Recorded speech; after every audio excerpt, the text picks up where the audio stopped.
नमस्कार दोस्तों, स्वागत है आपका आज के राजस्थान के मुख्य समाचारों में। तो दोस्तों, राजस्थान की तमाम बड़ी खबरों पर बात करने से पहले इस वीडियो को लाइक और इस चैनल को सब्सक्राइब कीजिए और बेल आइकन के नोटिफिकेशन को ऑन कर लीजिए। तो दोस्तों, सीधे चलते हैं आज की सबसे पहली बड़ी खबर की ओर। आचार्य प्रमोद कृष्णम ने राजस्थान में सीएम बदलने के संकेत दिए। जी हां दोस्तों, आपको बता दें कि प्रियंका गांधी के नजदीकी कांग्रेस नेता आचार्य प्रमोद कृष्णम ने इशारों में राजस्थान में जल्द सीएम बदलने का दावा किया है। उन्होंने कहा है कि राजस्थान को लेकर कांग्रेस हाईकमान बहुत जल्द बड़ा फैसला करने वाला है। वही फैसला लिखा जा चुका है, सिर्फ सुनाना बाकी है। वही यह फैसला राजस्थान की जनता की भावनाओं के हिसाब से होगा। वही कांग्रेस का हर एमएलए हाईकमान के फैसले के साथ खड़ा है। इसी के साथ ही आचार्य प्रमोद ने मीडिया से बातचीत में कहा कि कांग्रेस नेतृत्व के फैसले को हर विधायक मानेगा। वही उसमें सचिन पायलट, अशोक गहलोत, सीपी जोशी भी है। वही विधायक तो सब है। इसी के साथ ही उन्होंने कहा कि यहाँ जो कुछ हुआ है मल्लिकार्जुन खड़गे की मौजूदगी में हुआ है। इसके बाद दोस्तों, अगली बड़ी खबर, जयपुर में सीजन की सबसे ठंडी रात रही। जी दोस्तों, आपको बता दें कि राजस्थान में पिछले दिनों हुई बारिश और उत्तरी भारत में हुई बर्फबारी के कारण राजस्थान में ठंड बढ़ गई है। वहीं मौसम खुलने के साथ ही राजस्थान के कई शहरों में पारा 3 डिग्री सेल्सियस तक लुढ़क गया। वहीं इस कारण सीकर के फतेहपुर में न्यूनतम तापमान पिछले 24 घंटे के दौरान 10 डिग्री सेल्सियस से नीचे चला गया। वहीं इसी तरह जयपुर, चूरू, बीकानेर समेत कई शहरों में तापमान 15 डिग्री सेल्सियस से भी नीचे रहा। वहीं जयपुर में बीती रात इस सीजन की सबसे सर्द रात रही। आपको बता दें कि पहली बार जयपुर में इस सीजन में न्यूनतम तापमान 15 डिग्री सेल्सियस से नीचे आया। इसी के साथ ही आपको बता दें कि राधेश्याम शर्मा ने बताया है कि 14 नवंबर तक मौसम साफ रहेगा, लेकिन 14 नवंबर की शाम या 15 नवंबर से एक नया सिस्टम फिर आ रहा है। वहीं ये वेस्टर्न डिस्टर्बेंस इतना ज्यादा इफेक्टिव नहीं होगा। वहीं इस सिस्टम का असर 15 नवंबर को गंगानगर, हनुमानगढ़, बीकानेर जिलों में देखने को मिल सकता है। वहीं इससे आसमान में बादल छाने और कहीं कहीं हल्की बूंदाबांदी भी हो सकती है। वहीं इस सिस्टम के एक्टिव होने से 15 नवंबर से एक बार फिर रात के तापमान में बढ़ोतरी होगी, क्योंकि नॉर्दर्न विंड का फ्लो मैदानी इलाकों में रुक जाएगा। इसके बाद दोस्तों, अगली बड़ी खबर, राजस्थान में कोचिंग सेंटर के लिए नई गाइडलाइन जारी। जी दोस्तों, आपको बता दें कि राजस्थान सरकार ने प्रदेश में बढ़ते कोचिंग माफिया पर नकेल कसने के लिए गाइडलाइन जारी की है। आपको बता दें कि जिसके तहत प्रदेश भर में कोचिंग निगरानी समिति का गठन किया जाएगा, जिसमें पुलिस व प्रशासन के साथ अभिभावकों और डॉक्टर को भी शामिल किया जाएगा। वहीं स्टूडेंट्स की शिकायत के लिए ऑनलाइन पोर्टल बनाया जाएगा, जिसकी निगरानी मुख्यमंत्री स्तर पर की जाएगी।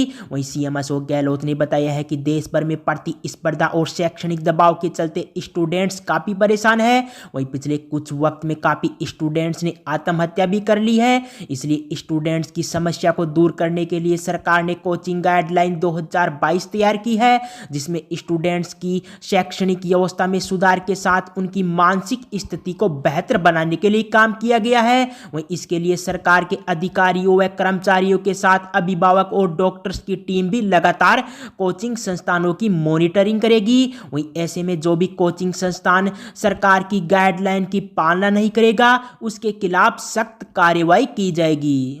के बाद दोस्तों, अगली बड़ी खबर, राजस्थान में फिर सुलग सकती है आरक्षण की चिंगारी। जी दोस्तों, आपको बता दें कि राजस्थान की राजनीति में एक बार फिर आरक्षण की लपटें उठने लगी है, लेकिन इस बार सत्ता में बैठी सरकार के ही मंत्री और एक विधायक आमने सामने हो गए हैं। आपको बता दें कि चुनावी साल में आरक्षण के इस मुद्दे को सुलझाना मुख्यमंत्री अशोक गहलोत के लिए बहुत बड़ी राजनीतिक चुनौती बन सकता है। इसी के साथ ही आपको बता दें कि पिछले 22 व 25 वर्षों में राजस्थान में गरीब स्वर्णों को आरक्षण, वहीं जाटों को ओबीसी में शामिल कर आरक्षण देने, इसी के साथ ही गुर्जरों को ओबीसी से बाहर विशेष श्रेणी में आरक्षण देने, वहीं आदिवासियों को विशेष आरक्षण सहित हाली, माली, सैनिक, कुशवाहा समाजों ने ओबीसी के भीतर विशेष कोटे में आरक्षण देने की मांग बुलंद की है। वहीं आरक्षण की लंबी लड़ाई के चलते 70 लोगों की मौत हुई तो सैकड़ों लोग इस दौरान घायल भी हुए। वहीं अरबों की प्रॉपर्टी बर्बाद हो गई, फिर भी यह आग रह रहकर सुलगी जाती है।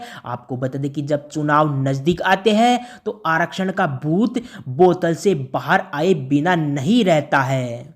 के बाद दोस्तों अगली बड़ी खबर, पीएम नरेंद्र मोदी ने कहा कि रोजाना 2 से 3 किलो गाली खाता हूं, वहीं मेरा शरीर गालियों को पोषण में बदल देता है। जी हां दोस्तों, आपको बता दें कि प्रधानमंत्री नरेंद्र मोदी ने शनिवार को तेलंगाना में कहा है कि उन्हें रोजाना 2 से 3 किलो गाली मिलती है, लेकिन उनका शरीर उन गालियों को पोषण में बदल देता है। इसी के साथ ही आपको बता दें कि यह बात उन्होंने बीजेपी कार्यकर्ताओं को संबोधित करते हुए कही। वहीं उन्होंने कहा कि कुछ लोग निराशा और हताशा के कारण सुबह शाम मोदी को गालियां देते रहते हैं। वहीं पूरी डिक्शनरी उन्होंने मोदी को गाली देने के लिए खपा दी है। वहीं मेरी आपसे विनती है कि ऐसी बातों से आप परेशान नहीं होना, क्योंकि उनके पास गालियां देने के सिवाय कुछ बचा ही नहीं है। वहीं मैं तो पिछले 20 से 22 साल से वैरायटी की गालियां खा चुका हूं। वहीं आप इन गालियों के बारे में चाय पर हंसी मजाक कीजिए, वहीं दूसरे दिन कमल खिलने वाला है, इस खुशी में आगे बढ़िए। के बाद दोस्तों अगली बड़ी खबर, सीईटी सीनियर सेकेंडरी लेवल के लिए 18 नवंबर तक करें अप्लाई। जी दोस्तों, आपको बता दें कि राजस्थान कर्मचारी चयन बोर्ड ने सीनियर सेकेंडरी स्तर के कॉमन एलिजिबिलिटी टेस्ट यानी सीईटी के आवेदन की तारीख को 7 दिन के लिए आगे बढ़ा दिया है।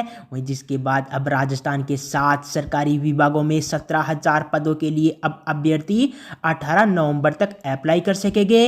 वहीं इसके बाद फरवरी में पात्रता परीक्षा का आयोजन किया जाएगा। वहीं आपको बता दें कि बोर्ड के सचिव सुनील पूनिया ने बताया है कि तकनीकी कारणों से अभ्यर्थी सीईटी के लिए आवेदन नहीं कर पाए थे। वहीं ऐसे में बोर्ड ने तकनीकी सुधार के साथ ही आवेदन की तारीख को आगे बढ़ाया है।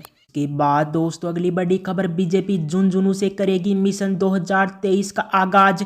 जी हां दोस्तों, आपको बताते कि राजस्थान में अगले साल होने वाले विधानसभा के चुनाव के लिए बीजेपी अभियान शुरू करने जा रही है। आपको बता दें कि बीजेपी के इस अभियान की शुरुआत 13 नवंबर को झुंझुनू में होने वाली वर्किंग कमेटी की बैठक से होगी।